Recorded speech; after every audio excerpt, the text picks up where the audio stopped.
അതോടൊപ്പം വിലങ്ങാടും നാദാപുരത്തിനടുത്ത് വിലങ്ങാട്ടും വയനാട്ടെ അതേ ആ സമയത്ത് തന്നെ ഉണ്ടായി.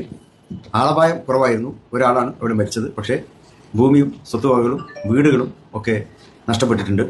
അപ്പോൾ അവിടെയും ഞങ്ങൾ സഹായം എത്തിക്കാൻ തീരുമാനിച്ചിരിക്കുന്നു. വിലങ്ങാട് ഉരുൾപൊട്ടലിൽ ജീവനഷ്ടമായ മാത്യു മാഷ്, അദ്ദേഹമാണ് അവിടെ ആ സമയത്ത് എല്ലാ വീടുകളിൽ നിന്ന് ആളുകളെ ഒഴിപ്പിക്കാനും മറ്റും വളരെയേറെ കാര്യങ്ങളൊക്കെ അദ്ദേഹം ചെയ്തു. നിർഭാഗ്യവശാൽ അദ്ദേഹവും പിന്നെ ആ ഒഴുക്കിൽപ്പെട്ട് മരണം വരിക്കാനുണ്ടായത്. അപ്പോൾ അദ്ദേഹത്തിൻ്റെ കുടുംബത്തിന് 1 ലക്ഷം രൂപ അടിയന്തര സഹായം എന്നുള്ള നിലക്ക് കൊടുക്കുന്നുണ്ട്. പിന്നെ അവിടെ വീടുകൾ നഷ്ടപ്പെട്ടിട്ടുള്ള ആൾക്കാരുണ്ട്. അത് ഗവൺമെൻറ്റിൻ്റെ കണക്കിൽ തന്നെ ഏതാണ്ട് ഒരു 34ഓളം പേരുണ്ട്. വീട് പൂർണ്ണമായി നശിച്ചവരും ഭാഗികമായി നശിച്ചവരുമല്ല. അവർക്ക് ആയിട്ട് ആ 34ഓളം പേർക്ക് 15,000 രൂപ വീതം ആശ്വാസധനമായിട്ടും ഞങ്ങൾ എത്തിച്ചു കൊടുക്കും. വയനാട്ടിലെ ചെയ്ത അതേ രീതിയിൽ വിലങ്ങാട്